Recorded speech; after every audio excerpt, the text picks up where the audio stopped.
नमस्ते दोस्तों, इस सीरीज में ये आखिरी वीडियो है। इसमें आपका स्वागत है। अब तक हमने देखा कि ऑटोइम्यून हेपेटाइटिस के बारे में बहुत कुछ सीखा कि इसमें लक्षण क्या होता है, इसको कैसे पहचाने, इसकी जांच कैसे होती है, इसकी इलाज कैसे होता है। पर एक सवाल है जो हमेशा रहता है, आगे का सफ़र कैसा होगा। बच्चे की जो आगे पूरी ज़िंदगी है उस पे इस बीमारी का क्या असर पड़ेगा। आइए देखते हैं। मेरा नाम है डॉक्टर विभोर बोरकर। मैं बच्चों का पेट का, लीवर का डॉक्टर हूँ और मैं मुंबई और वेस्टर्न इंडिया में प्रैक्टिस करता हूँ। तो आज ऑटोइम्यून लिवर डिसीज़ रिलेटेड जो चिंताएं जो भविष्य में होती है उसमें हम बात करेंगे, देखेंगे कि इस चिंताओं को हम आशा में कैसे बदलते हैं। तो देखते हैं। सबसे पहले यह जान ले कि अगर हम सही इलाज करते हैं और हम बहुत नियमित मॉनिटरिंग करते हैं तो ज़्यादातर के बच्चे पूरी तरह से सामान्य, एक्टिव और स्वस्थ ज़िंदगी जीते हैं। वो अपनी ग्रोथ, पढ़ाई, खेल, करियर, इन सब के तरफ अपना ध्यान भी दे सकते हैं। ऑटोइम्यून लिवर डिसीज के ट्रीटमेंट में रिलैप्स ये हो सकता है। कभी कभी भले ही आप मेडिसिन ठीक ले रहे हो लेकिन फिर भी जो बीमारी है सक्रिय हो सकती है, जिसको हम फ्लेयर अप या रिलैप्स बोलते हैं।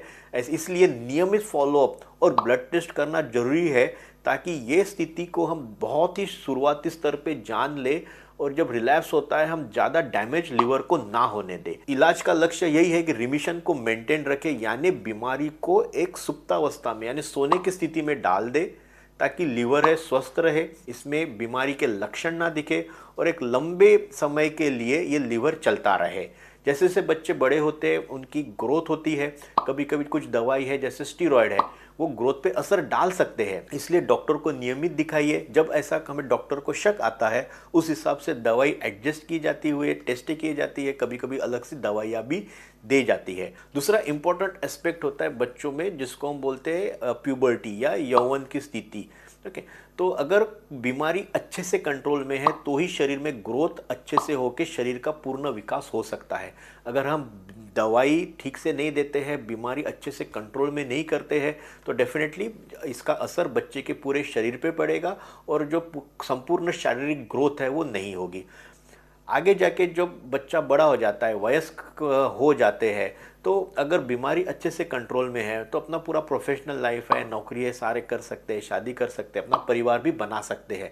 बस सिर्फ इम्पोर्टेंट चीज़ होती है कि नियमित डॉक्टर के संपर्क में रहना जरूरी है। कभी कभी कुछ केसेस में जिसमें बीमारी कंट्रोल में नहीं होती है तो उसमें लिवर ट्रांसप्लांट भी किया जा सकता है। कुछ कुछ केसेस में जब केस काफ़ी एडवांस होता है या बहुत बार ट्रीटमेंट को रेजिस्टेंट होता है, ऐसे स्थिति में बीमारी आगे बढ़ सकती है और लीवर पूरी तरीके से खराब भी हो सकता है, ये भी रिस्क होती है।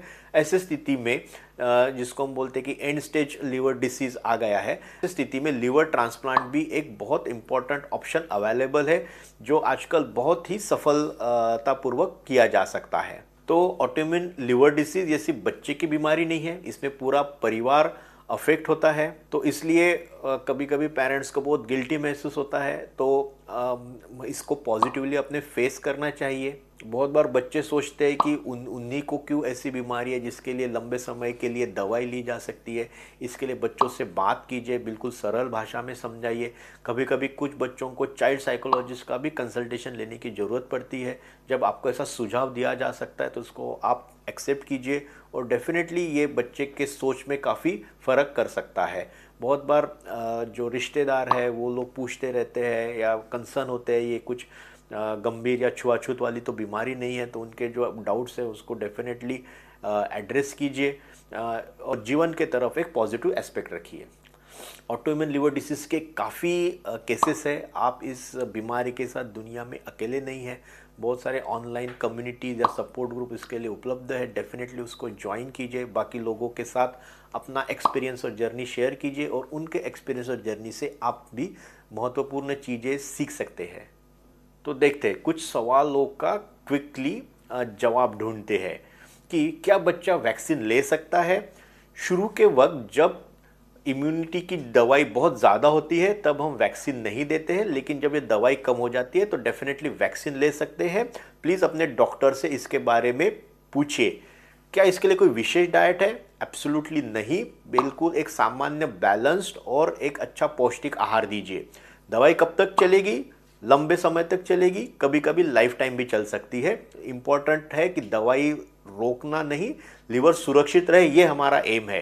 क्या ये अनुवांशिक है? ये एक जेनेटिक टेंडेंसी होती है, एनवायरमेंटल ट्रिगर है, जेनेटिक इसमें थोड़ा रोल डेफिनेटली प्ले करते हैं। मैं बोलूँगा कि इलाज पे भरोसा रखिए, आजकल दवाई काफ़ी प्रभावी है। नियमित आप फॉलोअप रखिए और रेगुलरली मेडिसिन लीजिए। तो फ्रेंड्स, ये जो हमने ऑटोइम्यून लिवर डिसीज पे इतनी जानकारी वाले वीडियोस बनाए हैं, ये सफ़र है, ये आपको डराने के लिए नहीं है, आपको मजबूत बनाने के लिए है। ऑटोइम्यून हिपेटाइटिस एक पूरी कहानी नहीं है, आपके बच्चे की एक्चुअल कहानी है, उसके सपने, हंसी, उपलब्धियां और आपके प्यार से ही बनेगी। जिसमें कोई भी क्रोनिक बीमारी या ऑटोइम्यून लिवर डिसीज ये सिर्फ एक अध्याय है। तो ये सीरीज के सारे वीडियो की डिस्क्रिप्शन इस लिंक में है। अगर आपको ये जानकारी उपयुक्त लगती है तो प्लीज़ इसको लाइक कीजिए और ज़रूरतमंद फैमिली के साथ शेयर कीजिए। हमारे चैनल को सब्सक्राइब कीजिए ताकि ऐसी जानकारी से आप अपडेटेड रहे।